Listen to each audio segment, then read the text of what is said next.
تاثرات کے سلسلے کو آگے بڑھاتے ہوئے میں اب گزارش کروں گا فضیلت الشیخ حسن جمیل المدنی حفظہ اللہ و اللہ سے کہ وہ آئیں اور اپنے تاثرات ہمارے سامنے رکھیں۔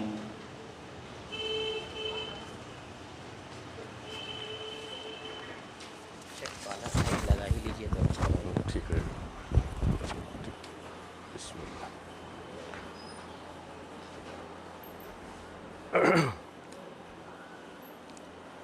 کیسا ہوگا؟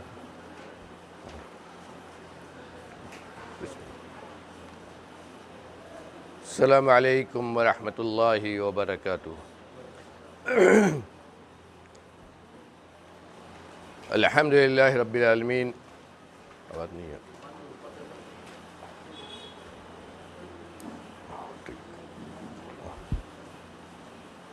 الحمد للہ رب العالمین والصلاة والسلام علی سید المرسلین نبینا محمد وعلی آلہ وصحبہ ومن والاہ الی یوم الدین، اما بعد۔ محترم صدر مجلس و صدر مدرسہ، محترم ناظم اعلیٰ جامعہ رحمانیہ، محترم ناظم اعلیٰ جامعہ سلفیہ حفظہم اللہ و تولیٰ، معزز حاضرین، ذمہ داران مدرسہ، معلمین و معلمات مدرسہ، عزیز طالبات، حضرات گرامی، جامعہ رحمانیہ ہمارے دلوں کی آواز، ہمارے اسلاف کی یادگار، ہمارا مادر علمی، ہمارے مسلک کی دعوت اور بہت ساری یادگاریں اللہ رب العالمین ہمارے ان مؤسسین، ان اسلاف کو کروٹ کروٹ جنت الفردوس میں اعلیٰ مقام عطا کرے، جنہوں نے اپنی ذمہ داریوں کو سمجھا لیکن شاید ہم اپنی ذمہ داریوں کو بھول گئے۔ آج اس مقام پر کھڑے ہو کر شاید یہ پہلا یا دوسرا موقع ہو میرے لیے، اس مقام پر کھڑے ہوتے ہیں تو جہاں اپنا مادر علمی یاد آتا ہے، جہاں سے ہم نے الف بے شروع کیا تھا، اور شاید اللہ رب العالمین نے اس لائق بنایا کہ کچھ زبان سے کہہ بھی سکوں۔ اس جگہ کھڑے ہو کر وہ اساتذہ یاد آتے ہیں جن کے ڈنڈے کھا کر قرآن و حدیث کو پڑھا تھا، اور شاید قاری احمد سعید صاحب رحمۃ اللہ علیہ کا وہ ڈنڈا آج تک نہیں بھولا ہے، جس کو کھا کر قرآن پڑھنا سیکھا تھا۔ اور اسی جگہ آج ہم اپنی ذمہ داریوں کو لے کر کھڑے ہیں۔ حقیقت میں ہمارے اسلاف نے اس مدرسے کو جس مقصد کے لیے قائم کیا تھا بنیادی طور پر یہی ہے، جس میں انعامات کی تقسیم کے لیے آج ہم اکٹھا ہوئے ہیں۔ اس میں دو رائے نہیں میرے بھائیوں بہنوں، سب کو جاننا چاہیے، اللہ رب العالمین نے علم کا حاصل کرنا تمام مسلمانوں پر واجب و فرض کیا ہے، لیکن علوم شرعیہ کی جو حیثیت ہے، جو مقام ہے، کسی مسلمان سے پوشیدہ نہیں ہونا چاہیے۔ آج مسلمانوں کے ہاں بھی سب سے بڑا فساد یہ ہے تعلیم کے معاملے میں، علم کے معاملے میں، کہ علم کو عصری اور دینی اور دنیاوی علوم میں تقسیم کر دیا گیا ہے، یا ہے کہ عصری اور غیر عصری یعنی دینی علوم میں تقسیم کیا گیا ہے۔ یہ مسلمانوں کے لیے، غیر مسلم کی بات ہم نہیں کرتے ہیں، مسلمانوں کے لیے علمی میدان میں ایک بہت بڑی غلطی ہے۔ مسلمان کے لیے علم علم ہے، لیکن علم کی دو تقسیم ہے مسلمان کے ہاں، شرعی علم اور غیر شرعی علم۔ شرعی علم وہ ہے جس کا تعلق کتاب و سنت کے علم سے ہے، جس کا تعلق دین کے علم سے ہے، جس کا تعلق اللہ رب العالمین کے بھیجے ہوئے دین اور اس کے رسول کی سکھائی ہوئی تعلیمات سے ہے، اور غیر شرعی علم جو آج ہم دنیا کے علم کہتے ہیں، جو عصری علوم ہے۔ اور حقیقت میں اسی تقسیم کو بھولنے کی وجہ سے مسلمان آج شرعی علم کی جو حیثیت ہے اس کو بھولا، اس لیے کہ وہ شریعت وہ چیز ہے جو ہماری زندگی سے لگی ہوئی ہے۔ انسان اس دنیا میں پیدا نہیں ہوتا ہے، اس سے پہلے ہی شریعت لگ جاتی ہے، اور جب آنکھیں بند ہوتی ہیں اس دنیا سے اس وقت شریعت لگی رہتی ہے۔ کوئی قدم ایسا آپ کا نہیں ہو سکتا ہے جس کو آپ شریعت سے الگ کریں، اور جہاں آپ شریعت سے اپنے آپ کو الگ کرتے ہیں وہاں آپ کا اسلام کمزور پڑ جاتا ہے۔ میرے بھائیوں، میرے اس کلمے پر آپ غور کیجئے گا، کوئی بھی قدم ہمارا اس دنیا میں مسلمان ہوتے ہوئے اسلام سے، اپنے دین سے، شرعی علم سے الگ نہیں کیا جا سکتا ہے، اور آج ہم نے اسی شرعی علم سے اپنے آپ کو الگ کر کے کہیں اور پہنچا دیا ہے۔ نبی کریم صلی اللہ علیہ وسلم نے جو فرمایا تھا، آپ کی بات نہایت ہی جامع ہوتی ہے، ایک جملے میں بہت ساری باتیں کہہ ڈالتے ہیں۔ مسلم کی وہ حدیث ہم نے 12 تقریروں میں بھی ہم نے بیان کی ہے۔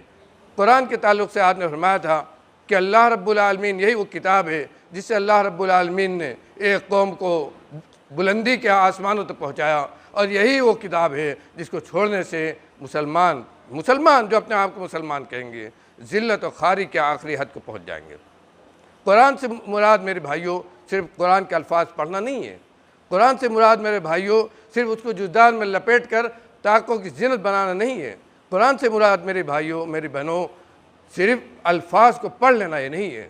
صحابہ کرام صرف الفاظ کو نہیں پڑھتے تھے، وہ رفعت و بلندی کے آسمان پر پہنچے اس لیے کہ انہوں نے قرآن کے الفاظ کو صرف نہیں پڑھا، بلکہ قرآن میں جو علم اللہ رب العالمین نے رکھا اپنی شریعت کا، قرآن میں جو علم رکھا اللہ رب العالمین نے اپنی حکمت اور دانائی کا، اس علم کو انہوں نے نبی کریم صلی اللہ علیہ وسلم کی زبان مبارک سے جن کے اوپر یہ قرآن نازل ہوا، اور جن کو اللہ رب العالمین نے قرآن اتار کے اس کے معنی و مفہوم، اس کی تفسیر کو سمجھایا تھا، ان سے انہوں نے اس کو پڑھا، اور اس سے پڑھنے کی وجہ سے ان کو اس قرآن کا صحیح علم حاصل ہوا، اور انہوں نے اپنی زندگی میں اس علم کو اتارا، اور اسی لیے اللہ رب العالمین نے ان کو آسمان پر پہنچایا۔ آج ہم نے اس قرآن کو کہاں چھوڑا ہے؟ تاکہ وہ زینت بن گیا۔ دکان کا افتتاح ہو رہا ہے تو وہاں قرآن خوانی ہو رہی ہے، گھروں میں قرآن خوانی ہو رہی ہے، صرف الفاظ کو پڑھنا، اور ہم جو اپنے کو حاملین کتاب و سنت کہتے ہیں، ہمارا بھی تعلق قرآن سے صرف الفاظ تک رہ گیا۔ ہم نے بھی اپنے گھروں میں قرآن، میری ماں و بہنوں، آپ کو بھی میں کہتا ہوں قرآن صرف الفاظ پڑھنے سے نہیں اس کا حق ادا ہوگا۔ قرآن کی تفسیر پڑھیے، جب قرآن کی تفسیر پڑھیں گی تب آپ اپنے گھر کو ایمان کی جلا دیں گی، ایمان سے روشن کریں گی، اور آپ اپنے گھر میں اپنا حق ادا کریں گی، اپنا حق ادا کرنے والی بنائیں گی۔ یہی قرآن تو ہے جو آپ کو بتاتا ہے وَقَضَىٰ رَبُّكَ أَلَّا تَعْبُدُوا إِلَّا إِيَّاهُ وَبِالْوَالِدَيْنِ إِحْسَانًا إِمَّا يَبْلُغَنَّ عِندَكَ الْكِبَرَ أَحَدُهُمَا أَوْ كِلَاهُمَا فَلَا تَقُل لَّهُمَا أُفٍّ وَلَا تَنْهَرْهُمَا۔ یہی تو ہے جو والدین کے حق کو بتلاتا ہے، یہی تو قرآن ہے جو اولاد کے حق کو بتاتا ہے، یہی تو قرآن ہے جو آپ کے شوہر کے حق کو بتاتا ہے، یہی تو قرآن ہے جو معاشرے کے حق کو بتاتا ہے، یہی تو قرآن ہے جو تعلقات کے حق کو بتاتا ہے، اور یہی قرآن ہے جو تجارت اور لین دین کے معاملات کو بتلاتا ہے۔ لیکن اس قرآن سے صرف لفظی تعلق ان چیزوں کو نہیں بتا سکتا ہے، ان چیزوں تک ہمیں نہیں پہنچا سکتا ہے۔ یہ مدارس اور یہ درسگاہیں، یہ دانشگاہیں جو ہمارے اسلاف نے ہمیں دی، اسی لیے کہ صرف قرآن کو اس کے الفاظ سے نہیں بلکہ قرآن اس کی تفسیر کے ساتھ، اسی لیے قرآن و حدیث دونوں ہم ایک ساتھ کہتے ہیں۔ میرے بھائیوں، حدیث کا بھی مفہوم ہم نے کچھ اور سمجھ لیا۔ حدیث یہی قرآن کی تفسیر ہے۔ اگر حدیث کو قرآن سے الگ کر کے کوئی سمجھتا ہے تو جاہل ہے، وہ جاہل ہے اور اس کا ایمان ادھورا ہے۔ اگر کوئی آدمی کہتا ہے کہ بغیر حدیث کے ہم قرآن سمجھ سکتے ہیں تو میرے بھائیوں اس کا ایمان ناقص ہے، اس کا ایمان ناقص ہے۔ میرے ماؤں بہنوں، آپ بھی سمجھو، وہ لوگ جو حدیث کی حجیت کا، حدیث کی اہمیت کا جو انکار کرتے تھے، ہمارے اسلاف نے ان کے اوپر کیا حکم لایا تھا؟ کہا یہ منکرین حدیث یہ دار اسلام سے خارج ہیں، مسلمان نہیں ہیں۔ کیوں؟ اس لیے کہ بغیر حدیث کے قرآن سمجھا ہی نہیں جا سکتا ہے۔ اور اسی لیے ہم حاملین کتاب و سنت جب بھی بات کرتے ہیں تو قرآن اور حدیث دونوں کی ایک ساتھ بات کرتے ہیں، اس لیے کہ دونوں کو الگ نہیں کیا جا سکتا ہے۔ دونوں کو الگ نہیں کیا جا سکتا ہے، اور جب ہم پڑھاتے ہیں تو دونوں کو ایک ساتھ پڑھاتے ہیں۔ اور یہاں میری ماں بہنوں اور میری معلمات، آپ کے اوپر بھی ذمہ داری بہت بڑی ہے۔ اللہ رب العالمین نے اپنے نبی کی زبان سے خوشخبری سنائی ان لوگوں کو جو قرآن حدیث کو پڑھتے ہیں، جو قرآن و حدیث کی تفسیر، اس کی تشریح پڑھتے ہیں۔ کتنا مبارک ہے جگہ جہاں ہر وقت اللہ کی کتاب اور نبی کریم صلی اللہ علیہ وسلم کی حدیث پڑھی جاتی۔ کتنی مبارک ہے جگہ، نبی کریم صلی اللہ علیہ وسلم کی حدیث یاد آتی ہے۔ فرمایا نضر اللہ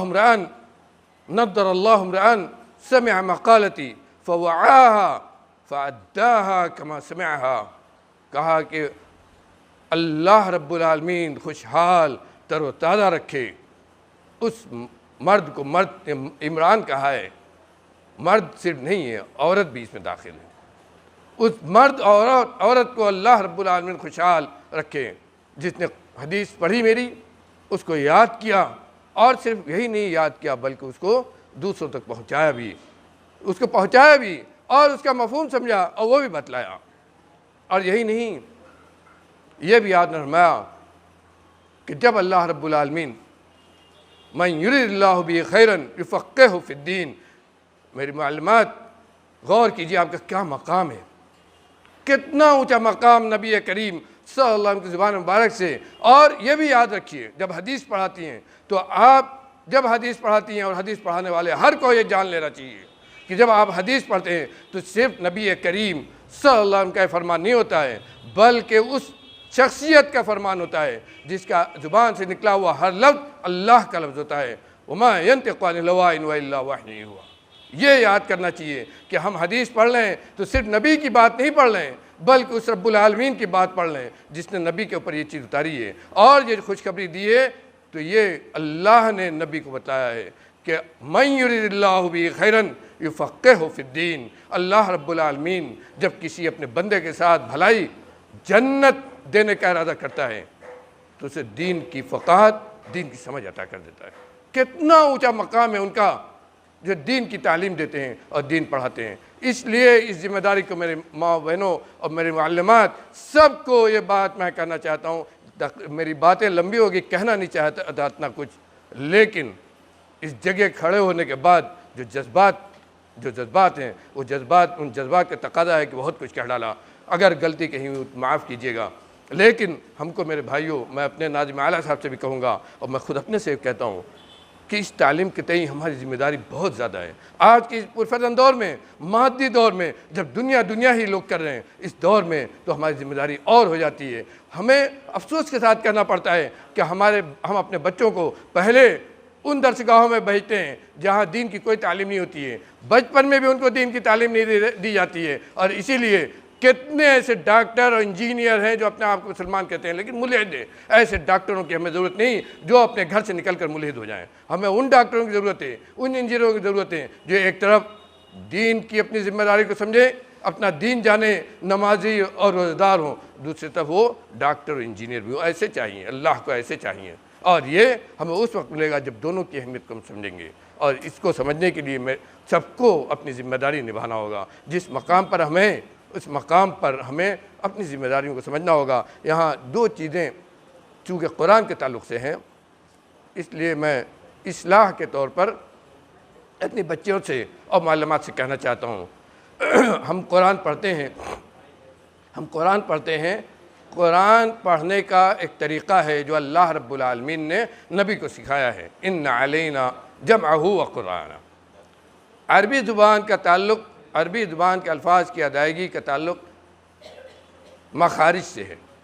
مخرج اگر غلط ہوگا تو لفظ کچھ کا کچھ ہو سکتا ہے، شین کا سین، ہے کا ہے، اور اس طرح اور بہت ساری غلطیاں ہیں۔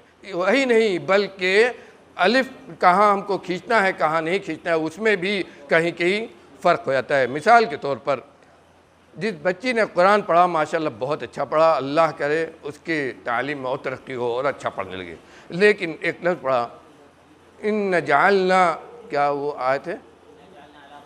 انا جعلنا، نہیں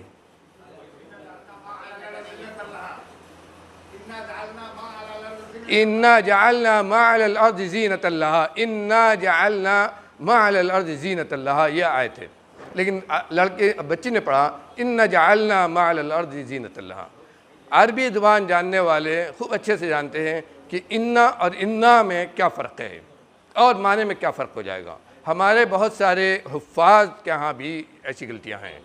میرے بھائیوں، اس سے معنی میں فرق ہو جاتا ہے، اس کی اصلاح کی جانی چاہیے۔